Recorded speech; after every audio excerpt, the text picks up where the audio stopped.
My name is David. And my name is Jason. And this is Discern Realities, a Dungeon World podcast. Our first segment is What Happened Here Recently. Recently, I got to play Stonetop by Jeremy Strandberg, and I actually got to have it run by Jeremy Strandberg at Gauntlet Con. Nice. Yeah, he ran a long con of it, so I got to play in 3 sessions, so I feel like I got a good taste of what it's all about, and I really want to play some more. Yeah, that's really cool. I saw in the notes that you were going to talk about your Gauntlet Con game, and I thought perhaps that it was just like a one-shot for Gauntlet Con. I didn't know it was a long con, so that's pretty cool.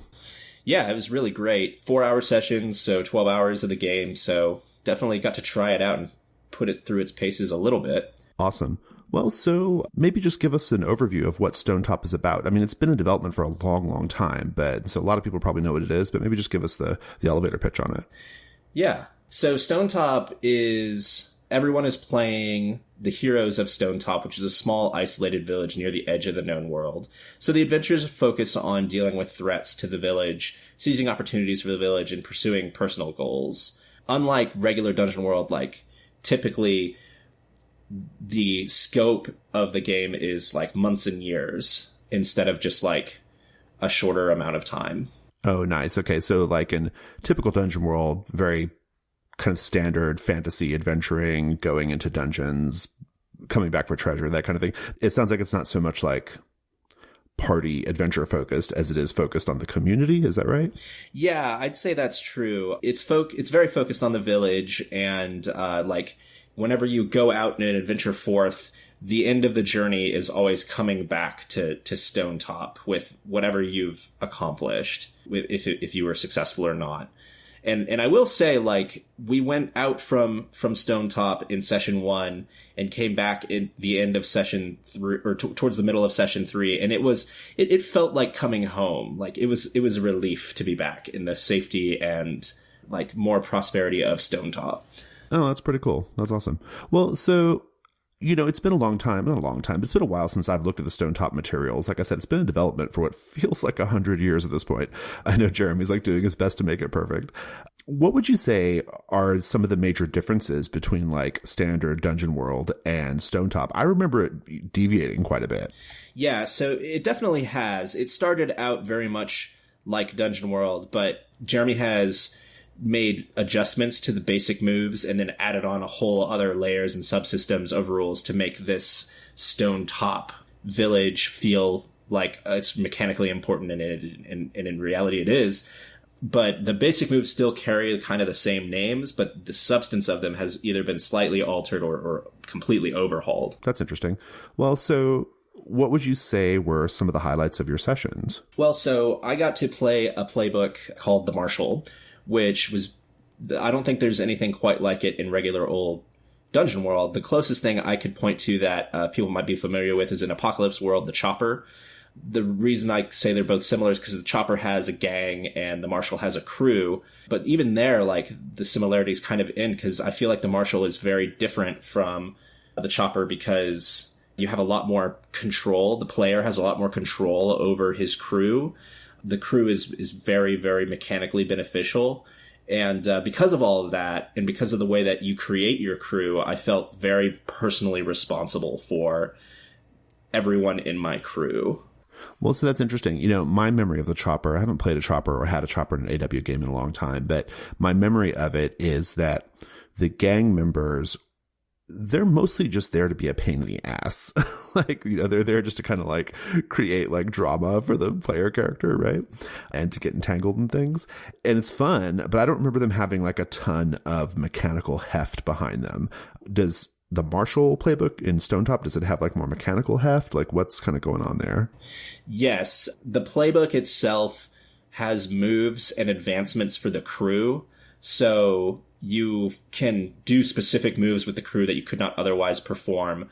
The one move I had access to was Shield Wall, where basically if I could rally all of my crew together and get them into a formation, I would have like mountains of defense, like the defense move in regular Dungeon World. I'd basically have like as many hold as I could gather crew member of defense as long as I could keep the formation together. Oh, that's interesting. Oh, cool.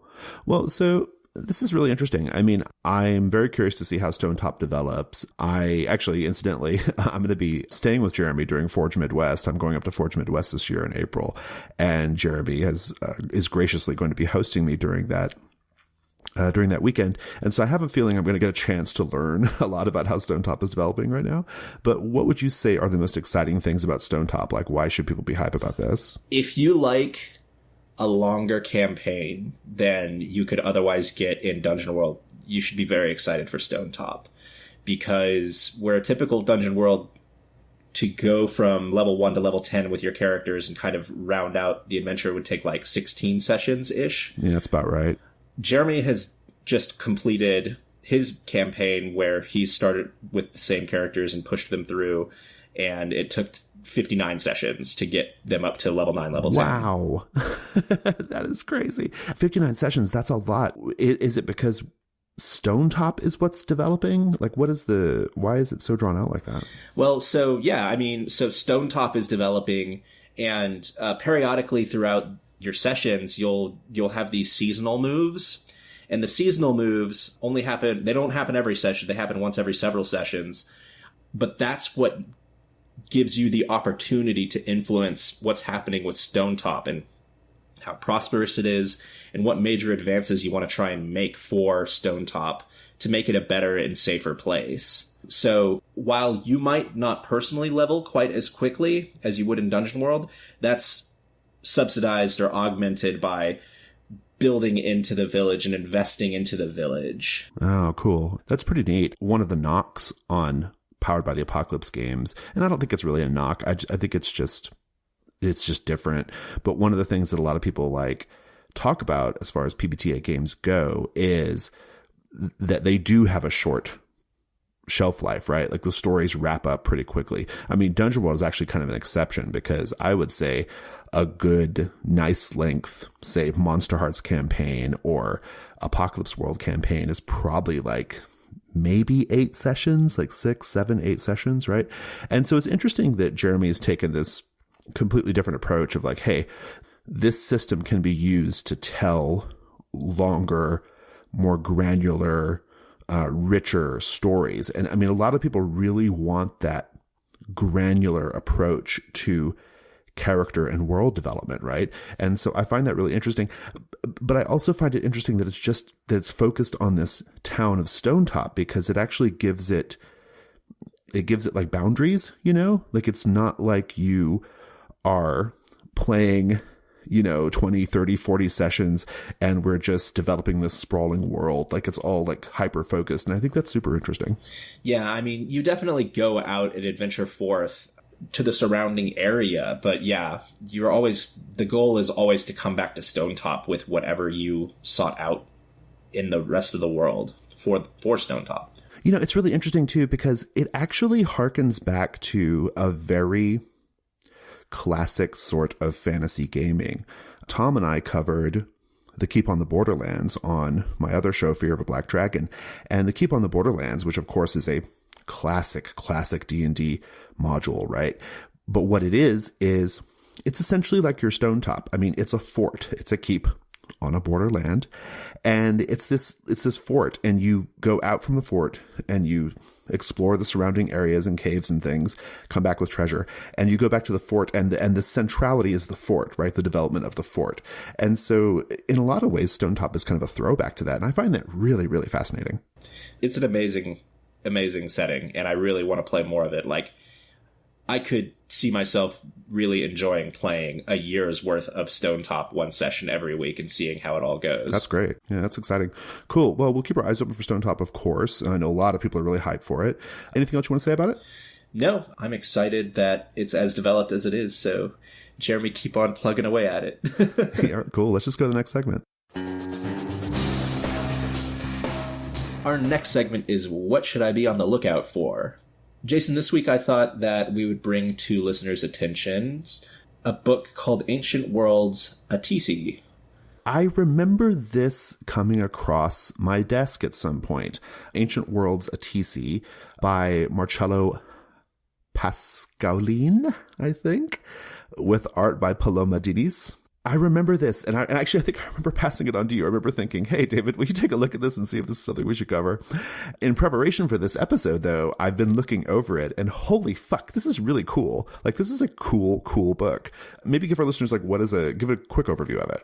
Right, so from the drive-through page, it says, welcome to a world of strong and powerful warriors, mysterious and clever sorcerers, cruel and decadent rulers, and unnamed horrors and ruins of ancient civilizations. Prepare your weapons and be ready to explore a fantastic Bronze Age world full of adventure. Ancient World Atisi is a campaign setting for Dungeon World. Do you dare investigate the pyramids of Atisi, cross the woods of Kidal, and journey through the plains of Yavala? Journey onward as glory awaits the bold. I think the key there is Bronze Age, right? That is what makes this different. It's interesting. I was looking through the PDF, and it's really fascinating because, first of all, the book is quite big. It clocks in at nearly 300 pages, I think 282 or something. Yeah.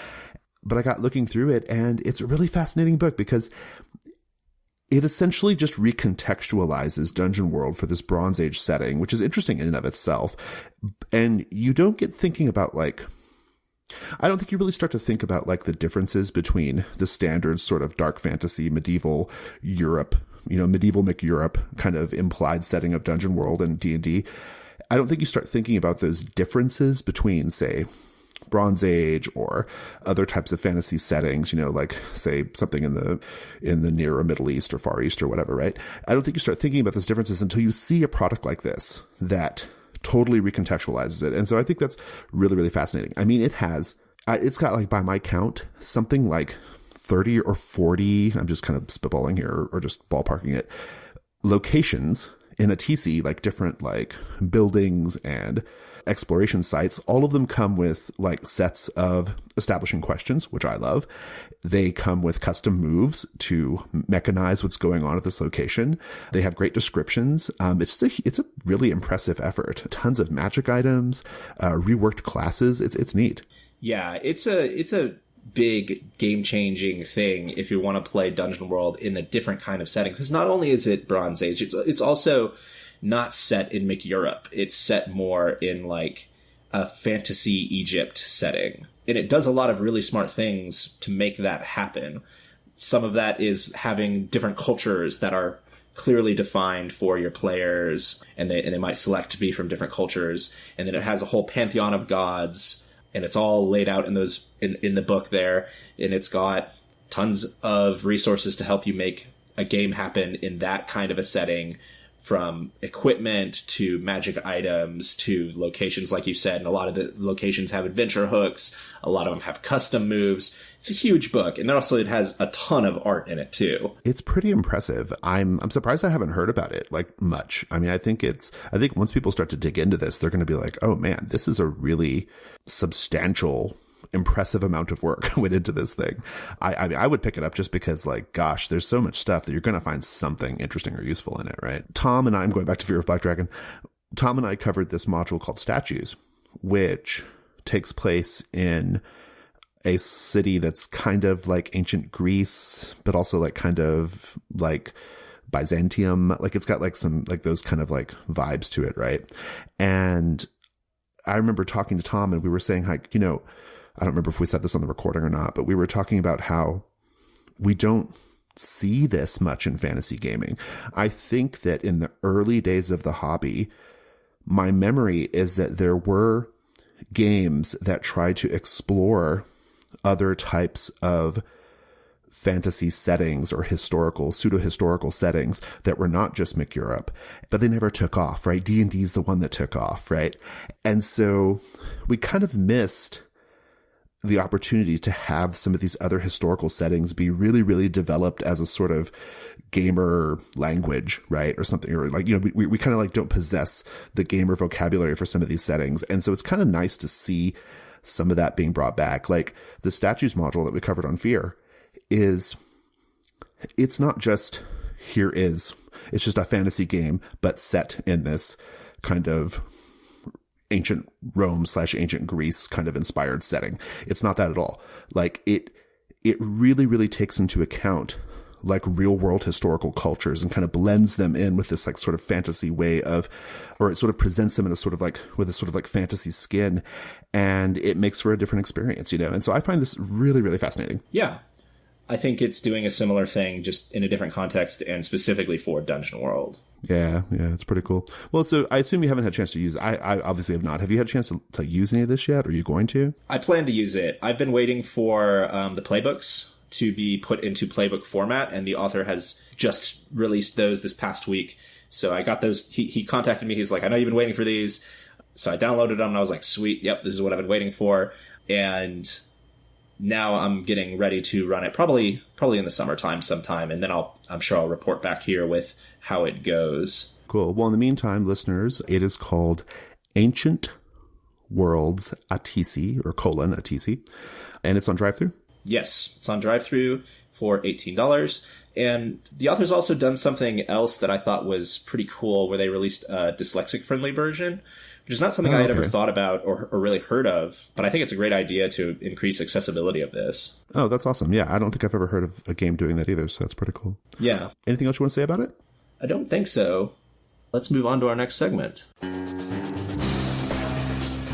Our next segment is What Here Is Not What It Appears to Be. So one of the things that is very important in the Gauntlet's play culture, the Gauntlet being the community that this show is a part of, one of the things that's like majorly important in our play culture is what I like to call sticking the landing, okay? Which means, how do you ensure that you have a strong finish? Because we, of course, run games in very short campaigns, right? Sometimes 4 or 5 sessions. A lot of GMs in our spaces are kind of lately doing these like sort of quarterly structure where they do like 8, 9, 10, 12 sessions.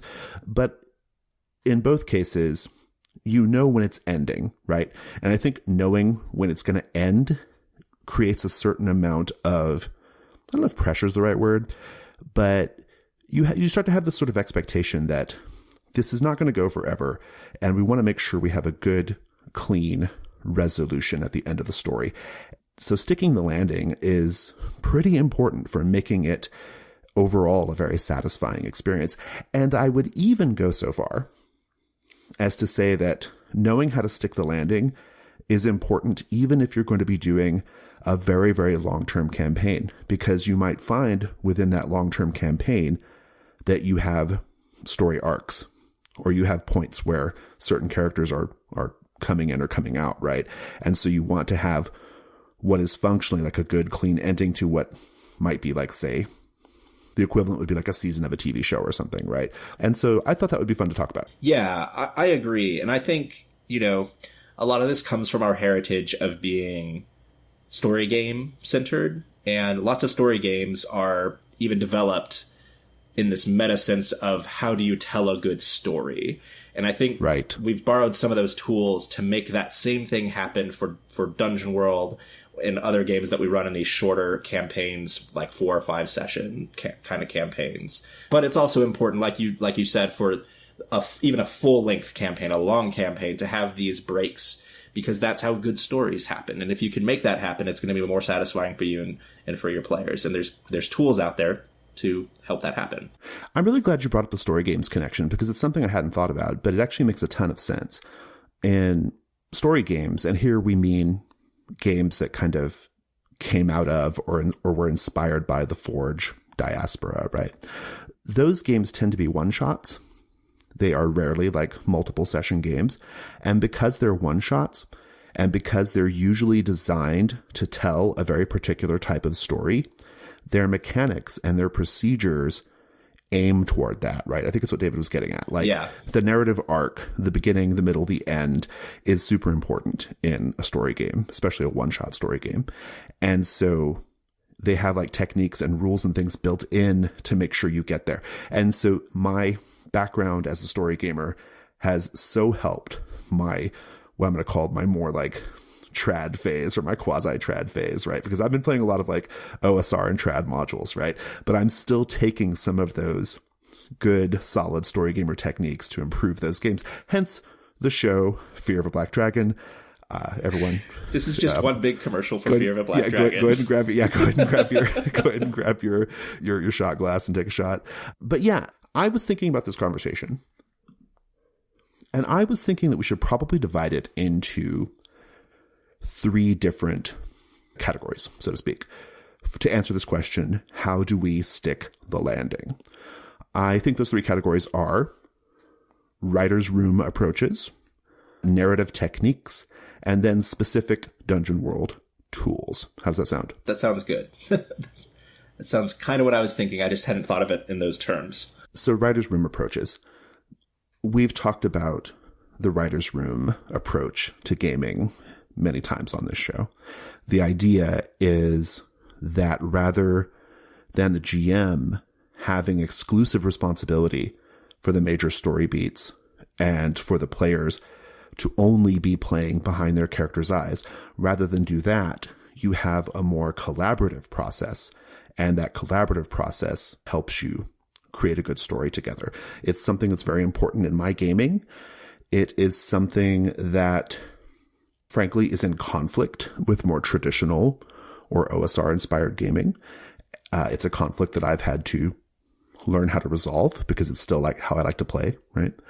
Those writer's room approaches where we have a lot of table talk, a lot of out-of-character conversation, those approaches to gaming, that approach to gaming can be so fulfilling and so rewarding, right? And it kind of makes everyone responsible for the full sweep of the story. And so when we talk about sticking the landing and how a more writer's room collaborative approach to your sessions can help with that, what it is the writer's room approach ensures that you are having regular communication about your desires as a player for your character, right? What you would like to see happen with your character. I have lately been doing a debrief technique called Stars and Wishes. It's a technique that was invented by Luke Wade. And what it is everyone goes around at the end of the session and says a star, which is just something that we're happy about, right? They highlight something they thought was really cool. But then you also do a wish. And wishes tend to be things that you would like to see in future sessions, right? And that's really, really great because what it does is I might not have as much interaction with a particular character. And so my wish might be, next session, I would really like to, chat with that character more. I'd like to have more scenes with that character. And it gives everybody at the table, including the GM, it kind of pings their brain like, oh, okay, that's something I'm going to pay attention to, right? I'm going to pay attention to that and make sure that, we can have that opportunity. I've had wishes that are like, right now my character's really focused on MacGuffin X or whatever. I would like to explore that. I would like to find the MacGuffin. I would like to figure out what that story thread means. I'd like to explore that little angle, right? So everyone's talking about this stuff. You're throwing this stuff out there. And what it's doing is you're creating space at the table for everyone to help you get to that point. And sticking the landing is a big part of that, right? Like throughout the sessions, players are making known their desires for their characters, right? Doesn't mean that's what's going to happen, right? You're still playing to find out, but everyone is at least oriented to try to give you a great experience. And I think it's super powerful. I agree. I think knowing where the players hope the story will end, and in this sense of a writer's room approach, it is the players, not their character, who you're asking these questions of. They're either fellow writers or they're the audience that is watching this story unfold. And where they hope that it will go is an important point to either subvert their expectations or fulfill their expectations, both of which can be very satisfying. But you have to be aware of their expectations in either case to make that happen. Yeah, precisely. One thing I do that's a little bit more direct as a GM and is another sort of writer's room approach to this goal of sticking the landing, right? I often, on the last session, or at the beginning of the last session, or at the end of the next to last session, it's about this kind of the same no matter what. I sometimes ask every player, what would you like to see happen with your character? Like, how do you want their story to end? And again, doesn't mean that's how it's going to happen. But the conversation is so important, right? It is within the spirit of collaborative play to at least discuss it, right? I mean, if you think about it, these little structured writer's room approaches I'm talking about, this is just the sort of casual talk that you might be doing as a group anyway about your game and about your story, except it's just a little bit more structured and has a little bit more purpose, right? And if you make time in between sessions or during the session to get that conversation going at the table, you're more likely to create that space. You're more likely to get to the right ending, right? To at least get to an ending that's satisfying. Right. So those are some writer's room approaches. Why don't we talk about narrative techniques? I know you have some notes on that, like epilogues and that kind of thing. Yeah, so these are kind of things that you'll see if you play story games much. Things like epilogues, things like dictated scenes or vignettes, depending on what game you're playing. They might call it different things, but it's essentially the same thing. And time jumps. So while Dungeon World doesn't say, like, you can do these things to make this happen, it doesn't say you can't. So the idea is if you're running out of time, you can use these kinds of techniques to get past some of what otherwise might be mechanical crunch to things that you're more interested in seeing happen. And maybe that's where you have the mechanical crunch happen, where you can time jump forward if you're running short on time to get to the thing that's most important. And you might, if you want to do that, you might just have them describe for you how they struggle to get through the rest of the temple, and the one really cool scene that you would see in this montage of them getting to the final room of the dungeon or whatever. So you can focus your adventure on that instead of getting through the dungeon and rushing the final encounter or whatever. Yeah, I think that's right. I mean, there's some skill there, right? To some degree, that's going to be directed by the GM, right? Because we don't often let the players say, I would like to just skip all this and go straight to the end, right? It's kind of a GM-facing thing. But really, it's not difficult to master, because what you're doing is, you know, you've got your end game, you know when the session has to end, and you should be able to look at the full sweep of what's going on in the adventure and say, okay, this sequence that we're in the middle of right now is pretty cool, but there's no way we're going to get to the boss if we spend another 3 hours on it, right? Like, we're just not going to. And so I'm going to talk about DW specific techniques in a bit, but basically summarizing that, like David said, is a great way of kind of like getting to the good stuff, right? And you can do that. It's totally fine. We'll talk in a bit about ways of gamifying it, but as a general proposition, I think it's cool to do. I think epilogues are great. I think epilogues are probably the most powerful shortcut towards sticking the landing, right? I've had lots of sessions where maybe we don't get to the big boss fight. Maybe they don't find the big treasure they were after. Maybe they never get out of the dungeon, right? Or at least we don't see it in play.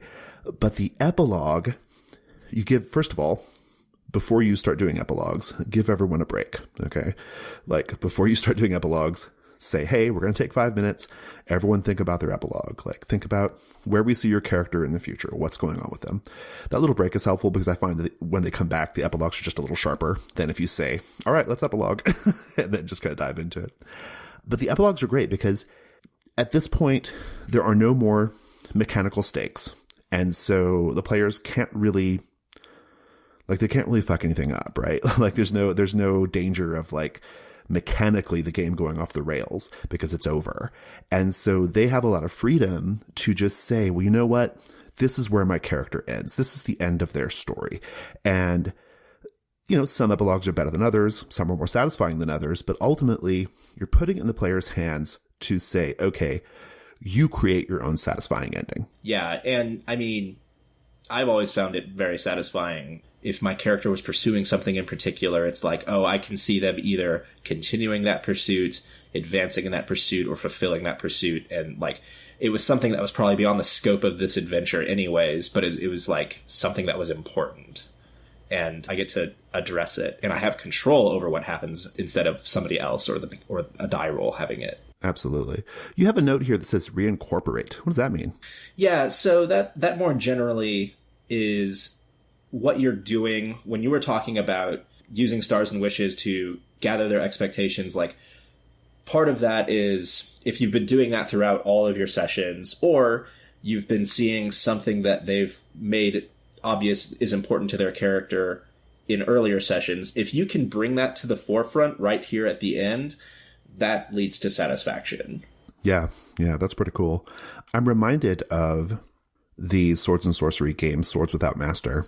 Its whole thing is thematic reincorporation, right? And of course, theme is a big deal for me. I talk about like incorporating and reincorporating theme a lot in my gaming. And I think you're right. That's a really, really great way of having a powerful ending when you kind of take stuff from the beginning and find a way to acknowledge it or work it into the end. That can be quite strong. Again, it's somewhat advanced GMing, but boy, what a great skill to add to your toolbox, you know? It's not even GMing. I mean, this is a player thing too. Like in Stonetop, session 1, I had this little boy steal my marshal's shield and he got in trouble for it. And then in the end of session 3, when we came back to Stonetop, I started training that little boy on how to use that shield properly, and it was very satisfying. And I was a player. Yeah, that's pretty badass. Yeah, I like that. Awesome. Okay, cool. Well, so I'm sold on some other techniques. Oh, we didn't talk about vignettes, but we should probably say vignettes and dictated scenes are really great too. So a vignette, or I think more precisely in gaming, we would call it a dictated scene. What it is it's a short scene that either the GM or the player, whoever has the authority there with the narration, basically just says what happens. Like they just narrate a bit, right? There's no role play. There's no mechanics, not usually. It's just a little short bit of scene that happens at the table. I think vignettes are particularly powerful in the GM's hands because what you can do as the GM is you can use a dictated scene or a vignette or a cutaway to show a part of the world that is important and that the audience, if we were watching a TV show, that the audience would be very interested in seeing and acknowledge it. And it has its place, but it does not really like affect our ability to like end the story, right? Like the players get to continue doing whatever they were doing. I am a frequent user of the out of character dictated scene or the out of character knowledge, kind of scene where we cut away and we show the villains or some other character like doing something, that sort of like answers a question that has been, that's been at the table, like about the story. And again, that goes back to this kind of writer's room or cinematic approach to gaming, which I think can be quite strong and powerful. So what do you think about like in the player's side? Like how are dictated scenes relevant for players? I think it always starts with the GM asking them to do it. So, and I gave the one example where the GM might ask them to give a montage of the cool thing that they do to get through the temple to this final boss encounter. Another way you can do it is if there is somebody that's important to the player's character, you might ask them to dictate a scene about that person who's not here with the party and what they are up to. You might make it, depending on the character that you're asking them to describe a dictated scene about, you might even make it more of a loaded question or a more directed question. Nice. Interesting. Okay, well, so let's talk about Dungeon World specific tools. And here I just mean one thing, which is basically a custom move or a love letter that helps gamify the part of the story that we're sort of speeding past, right? So at the beginning of the conversation, David talked about like how, you could kind of skip past the stuff that's maybe cool. And if we had 3 or 4 more sessions, it would be really cool to see, but we are not going to have time to do it because we need to get to the end. And what you can do is you can create a custom move that helps summarize all of those events, right? I mean, you can create a custom move. There can be a role involved. There can be some mechanical consequences that maybe play into the finale that you're actually wanting to really role play and see. But the custom move is nice because it gives a little bit of gravity. It's an acknowledgement that we don't have time to explore these underground caverns, right? Like we know these caverns are here. We wish we had time to explore them, but we've got to get out of the caverns so that we can get to the boss fight, right? Like we don't have time for this, but we don't want to just say, oh, this is what happened in the caverns. And then you could just do that. But what's better is if you have a little custom move, a multi-part custom move that involves multiple characters is particularly choice if you can pull that off. But the idea here is you give just a little bit of gravity to the situation. You honor this moment in the game, right? You have an opportunity to sort of describe it a little bit, to do some of this narration like David's been talking about. And then you have a die roll and you have some mechanical consequences that then flow into the final encounter. This is very powerful. I do it all the time. And it's fun to think about, how do I abstract this cavern sequence or this particular thing that we're having to kind of skip? Like, how do I boil it down to its most important essence and outcome? Yeah. Do you do that a lot, David? Do you create custom moves to summarize things? I create custom moves to make things happen quicker sometimes. I mean, I can't think of any off the top of my head, but like in your example of like getting through these caverns, what are the most basic things that your characters are trying to do anytime they go dungeoneering? I mean, they're trying to get treasure, they're trying to beat evil things, and then they're trying to not get hurt in the process. So, I mean, a really easy custom move like that would be describe your character moving through the rest of this caverns, and on a 10 plus you can overcome an enemy and loot a treasure, or you can avoid a danger, or like give it a multi-part thing, and on a 10 plus you choose 2, on a 7 and 9 choose 1, and on a 6 minus, you know, you're coming into this final encounter wounded, or a -1 forward or something. That's pretty good. You think about like what was at stake if we did this whole thing, like if we played out multiple sessions, like what would be at stake? Like, is it finding treasure, finding clues, getting very badly injured, that kind of thing. You figure out like what might be at stake. And then you sort of, yeah, you're right. You craft that sort of like multi-part custom move to account for some of those things. And it's just a nice, like, I think it's just a nice gesture. It's like a little bit of an extra step from the GM, right? It's like saying, you know, we don't have time to do this, but we're going to do this instead. So we're not just completely skipping it, right? And it still has consequences. It still has some heft to it. And I think it's pretty great. But, you know, at the end of the day, if you don't have time to do that, or if you're not able to do that, it's also okay just to do some round robin montaging, right? Where we just kind of summarize what happened, and then we kind of get to the big finale or whatever. Yeah. Is there anything else you want to say about this topic? I don't think so. I would just reiterate that it is very satisfying to do some of these techniques, even if you're going to come back to your campaign eventually. It's never a bad idea to have an epilogue or something at the end, just to give your players the opportunity to show what their characters are getting up to in the meantime. Yeah, I mean, the epilogues can even like seed future adventures. Oh, yeah. Well, let's move on. Our next segment is What Here is Useful or Valuable to Me? Okay, so you may have heard, listeners, that Google Plus is going away.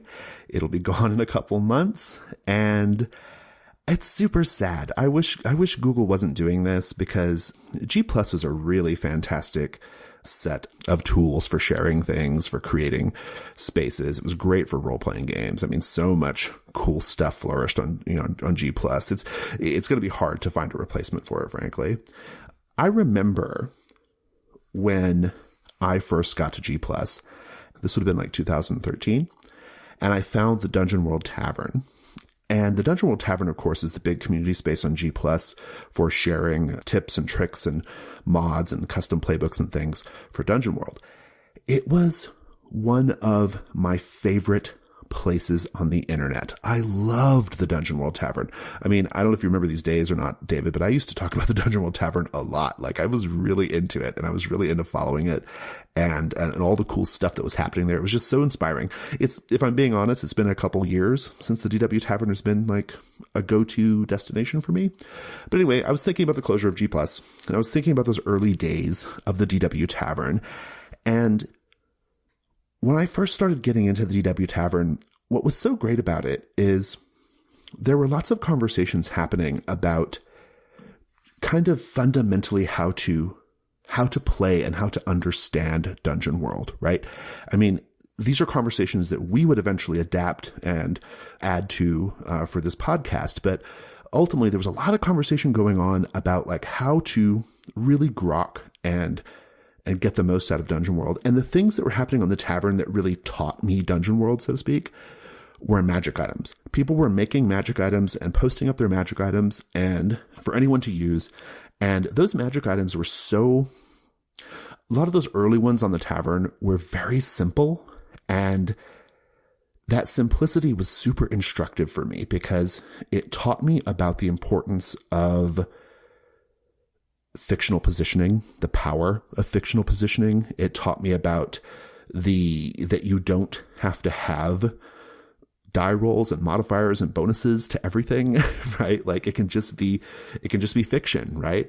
And so in fictional positioning, I'm not going to like define that right now for listeners. I assume if you're listening to this show, you have an idea what that means. But anyway, so I've just been a little bit kind of nostalgic about like the Dungeon World Tavern and some of those early days. And so I went through my vault and I found a bunch of magic items that I originally grabbed from the DW Tavern, and I wanted to share those here in our segment. I have no idea who the authors of these are anymore, and so I apologize for not being able to credit you because this was a long, long time ago. But I thought we'd just read through them. I thought it'd be fun. Yeah, I mean, I love it. They're all like 25 words or less, they're and so they're simple. all great. Yeah, they're super simple, and that simplicity was powerfully instructive. Like, I mean, it really lit my imagination on fire about the possibilities of Dungeon World and how you could do so much with just description and fiction and not necessarily need numbers, right? So let's read through some of these. Why don't you kick off with the amulets of notification? Yeah. These amulets, which come in pairs, have blue stones that can be pressed. When you press the stone of one amulet, the other amulet will vibrate. Nice. I have one here called the Amber Colony. This is a piece of amber which appears to have a live queen bee trapped inside. When you smash the amber on the ground, a swarm of angry bees pours out. Next on the list is the coin of vocal amplification. When held to your throat, this coin will amplify your voice. Next is the magic potato, which you may recognize, David, as the potato of hope and possibility, which is what we renamed it in the Gauntlet. When you eat this potato, you can save a single eye from it. When you bury the eye just before you go to sleep, there will be a new magic potato in that spot the next morning. Yeah, I love that one because I think there was also a bountiful butter box or something, and it was just infinite mashed potatoes. But next we have the warming jug. This metal jug will warm any liquid placed inside of it. Yeah, so these were great. I think I may have grabbed these from a contest or something that they were doing on the tavern of like short form magic items or something, but they were so good. Their simplicity there's a poetry in their simplicity, right? Like the warming jug, what does it do? It warms things up. How does that work mechanically? It doesn't matter. It warms things up. That's all you need to know about it, right? Yeah, like it's magic. It's magic, right? Like that's it. I love it. So just want to throw this out there. I'm so sad about G Plus closing, but anyway, that's my love letter to the DW Tavern.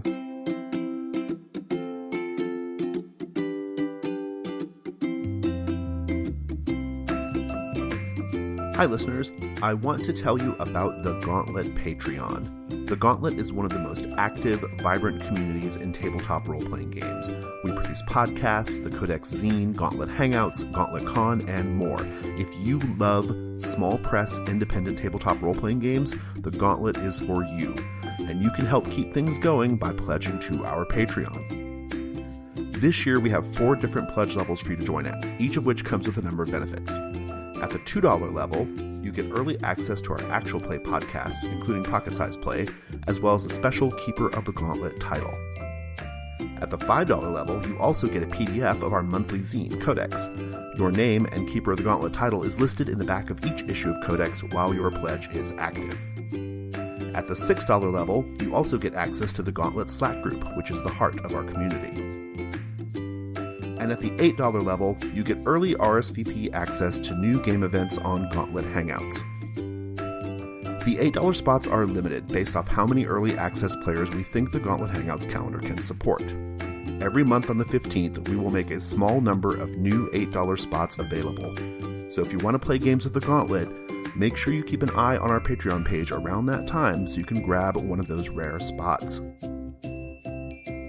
Finally, every member of the Gauntlet Patreon, no matter the level they pledge at, gets to attend Gauntlet Con each year for free. Gauntlet Con is our incredible online gaming convention with over 200 game events and panels, competitions and prizes, and our bumpin' Gauntlet Con Discord server. Folks, we can't do all this awesome stuff without you, so go check out our page and please consider pledging. We're at patreon.com/gauntlet. Thanks.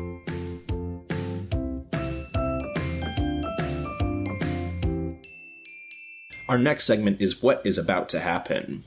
When we last saw St. Evelyn the White, she had been in the tavern, the Beaten Barley, and she had disrobed and pushed out past some ruffians into the town square, where she began to minister to them all by being in the nude, by unshackling herself from the chains of modesty, as it were.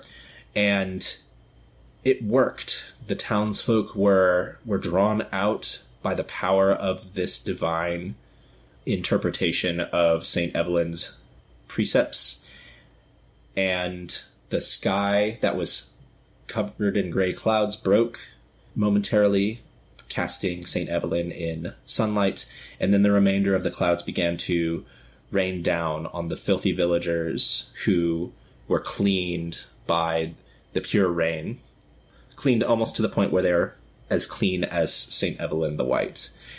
And they began to rejoice, and they're filled with hope anew in this terrible place, and their muscles in their mouths, which are sore from disuse, from lack of smiling, begin to unstiffen as they are crying out in joy. St. Evelyn, you can see them all here in rapturous joy, and you even see Venka, who you had lost track of earlier, has come out, and her arms are covered in blood, like it looks like she was in a surgery, and the rain begins to clean her off as well, and she looks relieved to be out here. You still have 2 hold from that move. What are you doing? I first of all, I love that. That's a great description. So my goal here is I want to have this fey creature. I want to basically enlist the people to get this creature for me. If I can draw the creature out directly, that would be great. But if not, I would like for the people of this village to do that work for me. And so I'm thinking one of my options is bring people forward and deliver them to you. So maybe someone knows where the creature has gone to. Maybe the creature has an ally in the village, something like that, and they give him up. Or I'm thinking unite and fight for me. Meaning, in this case, I would interpret that as unite and go find the creature for me. What do you think? I like the second of the 2 options. Okay. But it's up to you. Let's go with the second one. So, to spin that hold, now that I have everyone's attention, I say, people of Felbit, there is a creature here who hides amongst you. A creature who is sensitive to iron. A creature who knows many tricks. Go forth and free yourself from it. Go forth, find it, and bring it to me. So they all were very loud, and then as you began to speak, they quiet down, and they're listening attentively. And then when you start to describe what Zagan is like and the sensitivity to iron, somebody shouts out, "The superstitions were true," and others like nod along, and they're like, I can't believe it's real. And they all begin to move with a purpose.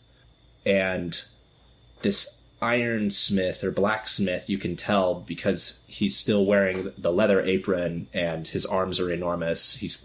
If he's not an ironsmith, you don't know what he would be. Starts to wave everyone over towards where there's an obvious forge. You can see the smoke coming from the building. And they all go inside and come out, some with buckets, some with just iron pieces, some with more substantial iron weapons, and they're flooding all over the village, trying to fulfill your request. And some of them just begin throwing these buckets of what appear to be the water that the smith would use to scorch anything that he was making, and little brittle bits of iron would land on it. Would filter into it. And as they're throwing it, you can hear like hissing noises everywhere as something is happening, as these little bits of iron are getting in and around the village, on the ground, in the air. And you hear Zegan, his voice, as he is like cursing at these villagers, and you hear it getting further away. It seems as though he's being forced out of the village by their actions. I think I'd like to go ahead and spend my remaining hold to not just, I don't want him just out of the village. I want him brought to me. And so I would look to Venka and I would say, tell them to bring the creature to me. Bring the creature here. It is not enough to cast the creature out. We must determine what its aims are. We must have a divine tribunal. And her eyes kind of get wide and she nods and then shouts to the people nearest the gate where it sounds like the voice of Zagan is headed. And she directs them to close the gate. And there's a little scuffle as they're trying to close the gate as some invisible force seems to struggle with them to get past the gate. But the gate has iron nails in its wooden frame, and it repels Zagan, and he falls back in the mud, and you can see a splash where his body lands, and then he becomes visible once again, terribly, terribly scarred from his contact with all this iron, and he can no longer hold the form of a false and beautiful human and is instead in his true shape with small hoofed feet, almost like a satyr with the little horns and deep, deep blue eyes, but scars all over his body. And he points at you. He says, "This will not be the end. You cannot just trap me here and expect nothing to happen. There's more going on here than you realize, Saint Evelyn." And the villagers all pile onto him. And at some point, it seems he becomes unconscious and they drag him forth to you. And that's where we'll end it for today. That just leaves one final question. Who's really in control here? Discern Realities is a production of The Gauntlet. You can find us on Twitter at GauntletRPG. We have a website. It's gauntlet-rpg.com. We will soon be launching our own forums, the Gauntlet forums. Those should be ready to go for general public use sometime in March or April. So keep an eye out for that. And we're on Patreon at patreon.com/gauntlet. 2 notes about the Patreon. One, right now in the feed, we have the newest issue, Codex Bone. Codex Bone actually features a really terrific feature for Dungeon World, whereby it has a sort of like archaeological approach. And so each of the player characters gets to answer some questions about the ruins of this ancient society. And then in answering those questions, you actually get to build up the history of the land. It's kind of like Microscope, but it's a little bit more streamlined. And so that's a pretty cool thing. Go check that out. That's in our $5 feed. And if you cannot support the show on Patreon, we totally understand that. One thing you can do is to go to iTunes or wherever you listen to your podcasts and rate and review us. That helps us so much. But I think that's all I've got. Thanks, David. Thank you, Jason. Thanks, listeners. Take care.